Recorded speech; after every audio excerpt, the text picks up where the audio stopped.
هویت دگرجنسگرا یا هتروسکشوال. دگرجنسگرایی به افرادی اشاره داره که به افراد جنس مخالفشون جذب میشن. این گرایش جنسی رایج‌ترین و شناخته شده‌ترین نوع گرایش توی جامعه هستش. به عنوان مثال یک زن دگرجنسگرا به مردان جذب میشه، نه به زنان. اون ممکنه روی ازدواج با یک مرد داشته باشه، از قرار ملاقات با مردان هیجان زده بشه و در این روابط احساس رضایت کنه. فیلم‌ها، کتاب‌ها و تلویزیون اغلب روابط افراد دگرجنسگرا رو به نمایش میذارن. برای مثال میتونیم یک داستان عاشقانه کلاسیک رو مثال بزنیم که یک مرد و زن عاشق هم میشن و زندگی مشترکی رو میسازن. هویت همجنسگرا یا هوموسکسوال. همجنسگرایی به افرادی اشاره داره که به افراد همجنس خودشون جذب میشن. خلاصش میشه مردان گی و زنان لزبیان. به عنوان مثال یک مرد همجنسگرا فقط به مردان دیگه جذب میشه و روابط اون چه کوتاه مدت و چه طولانی مدت با مردانه. این گرایش داره روز به روز توی جامعه بیشتر میشه و دلیلش میتونه مانور بیشتر رسانه‌ها و فیلم‌ها روی این موضوع باشه. و اگه دقت کرده باشید تازگی هر فیلمی که می‌سازن توش یه ردپایی از افراد همجنسگرا دیده میشه.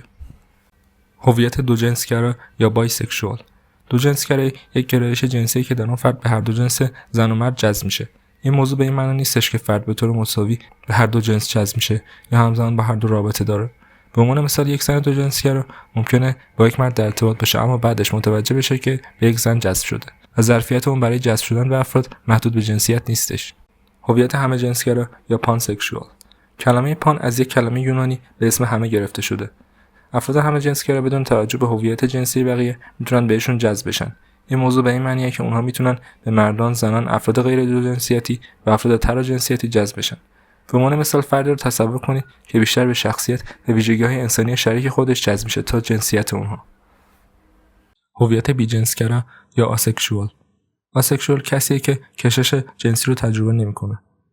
کشش یا جاذبه جنسی به این معنیه که شما یک فرد خاص رو از نظر جنسی جذاب می‌بینید و در مورد رابطه جنسی با اون شخص فانتزی می‌سازید. آسکشوال هم معمولا نمیخوان رابطه جنسی رو با افراد دیگه تجربه کنن. با این حال آسکشوالیتی برای افراد مختلف معنای متفاوتی داره. بعضی از افراد فقط در شرایط بسیار محدود جاذبه جنسی رو تجربه میکنن. برای مثال یک فرد آسکشوال ممکنه در صورت داشتن رابطه عمیق و اعتماد زیاد به فرد مقابل جاذبه جنسی رو تجربه کنه. بعضی از افراد ممکنه هیچ جذابیت جنسی رو تجربه نکنن و همچنان رابطه جنسی رو انتخاب کنن. به بیان ساده هر کسی تجربه متفاوتی از آسکشوالیتی داره و هیچ راه واحدی برای اون وجود نداره. هویت دمجنسگرا یا دمایسکشوال. افرادی که گرایش دمایسکشوالیتی دارن در واقع زمانی وارد رابطه جنسی میشن که فقط بتونن با طرف مقابل رابطه عاطفی قوی داشته باشن.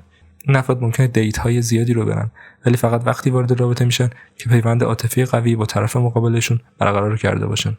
هویت غیر دوجنسگرا یا نان باینری. افراد غیر دوجنسگرا با هنجارهای سنتی جنسیتی زن و مرد مطابقت ندارن. اونها ممکنه خودشون رو ترکیبی از هر دو یا هیچ کدوم از جنسیت‌ها در نظر بگیرن. البته هویت جنسی و گرایش جنسی افراد دو مقوله کاملا جداست. و افراد غیر دوجنسگرا مثل انسان‌های دیگه گرایش جنسی دارن و ممکنه دگرجنسگرا، همجنسگرا یا دوجنسگرا باشن. هویت تراجنسیتی یا ترنسجندر. افراد ترنسجندر هویت جنسی متفاوتی از جنسیت تعیین شده هنگام تولد دارند. به عنوان مثال یک زن ترنسجندر کسی که هنگام تولد به عنوان مرد تعیین جنسیت شده اما خودش رو به عنوان زن شناسایی میکنه و طبق اون زندگی میکنه.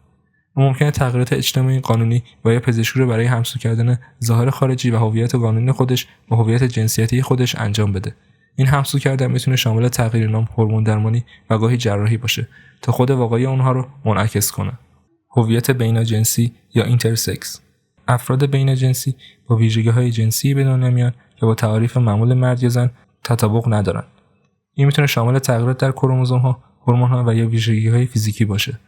به عنوان مثال ممکن کسی با کروموزوم XXY به جای XX یا XY معمولی متولد بشه یا دارای اندام تناسلی مبهم باشه. افراد بیناجنسی ممکنه با جنسیت‌ها و جهت‌گیری‌های جنسی مختلف خودشون رو شناسایی کنن و برای پذیرش و برسمیت شناختن ویژگی‌های بیولوژیکی منحصر فردشون تلاش کنن. هویت پلیجنسی یا پلیسکشوال. پلیجنسی به معنای جذب شدن به بیشتر از یک جنسیت اما نه لزوما همه جنسیت هاست. به عنوان مثال یک فرد پلیجنسی ممکنه به زنان و افراد نان باینری جذب بشه اما نه به مردان. این با دو جنسگرایی متفاوته که معمولا شامل جذب هر دو جنس مرد و زن میشه. هویت خاکستری جنسگرا یا گری سکشوال. افرادی که خاکستری جنسگرا هستن جذب جنسی رو به طور نامنظم یا تحت شرایط خاص تجربه میکنن. یک فرد خاکستری جنسگرا ممکنه فقط در مورد نادری مثل تشکیل یک پیوند عاطفی بسیار عمیق جذب جنسی رو احساس کنه.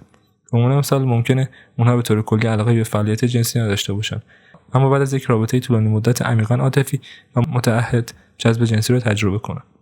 هویت خودجنسگرا یا اوتوسکشوال. افراد خودجنسگرا جذب خودشون میشن. این ممکنه به صورت ترجیح به خودارضایی یا اساس جذابیت نسبت به خودشون بروز کنه.